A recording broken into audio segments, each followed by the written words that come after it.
বললাম মোর পৌরা মোর দুঃখ যে কেটে কমু মানে ভাই কই হুইয়া আকি কি ওকে তুমি ঠাড়া মারো সন্ধ্যা খেলে কি বইবে কি আর নেননি আহ তুমি দিলা একালে আমার উদ্বাক উদ্বাক উঠাইছে দিলা তুমি আইয়ে আমার উদ্বাক উঠাই দিলা আমার মনে যে কি কষ্ট তোমার হ্যাঁ কইও বুঝাইতে মনে আমি এমন কষ্ট সন্ধ্যা খেলে ভর্ত হইলে হ্যাকা তখন কি কষ্ট রান্নার এই যে তুমি হনবা হ্যাঁ। আমার এই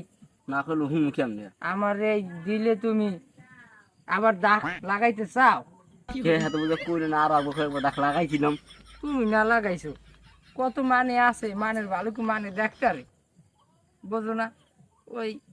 বয়স তো আর কম হয় নাই মোটে সম্বন্ধ আয় না যে আইছে হ্যাঁ আবার গেছে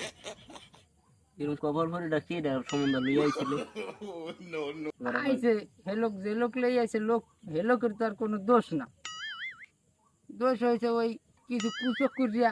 মহিলা আছে না নিজের ঘরে ভাত খাইয়া এ ঘরের পান খাইয়া ওই ঘরে লাগায় সেই কত কুচক করিয়া মহিলা আছে বুঝলি এমন কি কথা কইলো মহিলারা সম্বন্ধটাই শেষ এই ইতিহাস তুমি আবার শুনতে চাও না কইলে কেমন হুম ইতিহাস উড়াইছো আবার তুমি তাই হনু তাই বোঝো না কিছু মহিলা আছে নিজের ঘরের ভাত খাইয়া তারপরে ওই এই বাড়তে বুয়া আসেন বাড়তে ডুগি মারে এরকম ডুগি মারে বোধে আসে তাই বয় বইয়া ওই এক খিল পান খায় এই বাড়ির পান খায় ওই বাড়ি সিফটি হেলাইয়া আবার এই বাড়ির কথা এই বাড়ি লাগায় বুঝছো তা এই হয়েছে তো লাগালাগি মধ্যে সম্পর্কটা আর আপনার বিয়ের মধ্যে মানে জিনিসটা কেমন লাগলো আপনার ভাঙিয়ে গেল আহ ভেঙে গেছে বোঝো না কি লিখে ভেঙে গেছে আজকাল গো এই যে মহিলা এই আশেপাশের যে মানুষ এই মহিলা মানুষগুলা কি কম তোমার কইয়া বুঝানোর মতো আমার কোনো ভাষাই নেই আমার একটা মনে একটা কেমন একটা ডাউট খাইতে আছে তোমার মনে আবার হ্যাঁ কি কি ডাউট খাইতে আছে আমার যে চরিত্র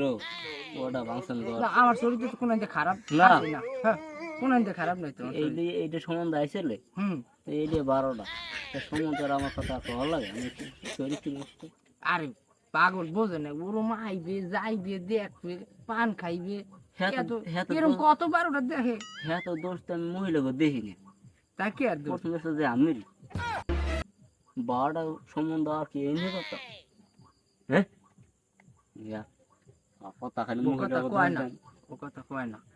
ও ওষুধ কথা তুমি জানো আসে ওই বেড়ে যে কুদ্দিছে আমার ইডে বেড়াটা যে ভাঙছে এই বেড়াটা তো কিছু জানে আমি যারা হ্যাঁ আসুক কথা ঠাডা পড়ে রোদের মতো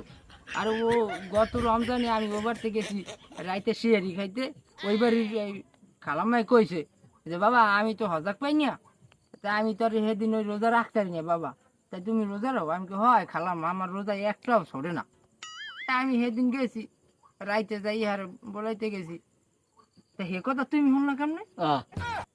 এই কথা আমি শুনছি কেমন হ্যাঁ আমি জানো না তুমি এই কথা কেমনে শুনলা না হ্যাঁ আমি জানো কেমন ওই বাড়িতে যে সালিশিটা হয়েছিল প্রথম সাক্ষীতে দিলাম আমি হ্যাঁ পাগল হয়েছে এই কথা মাইকে আর কইও না তুমি আমার সরো নেয়া ভাই না তোমারে আমি এককালে মায়ের সই দিই তোমারে আমি তো আমার বুহের মধ্যে রাখি আমার এই বুহের যে ডাইন ধরে খেসা এই নেবো রে আমি আমার কত ভালো ভান হ্যাঁ আমি জানি আমি কি ওর দ্বারা কইনি কিন্তু এই এলাকার অর্ধেক মানুষ শুনি একটু জানছে আর কি অর্ধেক জানি না পুরোটা মনে খালি জানবো বেশি কেউ জানা নাই ছোট মানুষ ওই তুমি কই হেলাইছো সামনের দিকে বুঝি না আমি ভালো চাই না আমি ভালো চাইতো আমি তোমার তো ভালো সই দিই তুমি আমার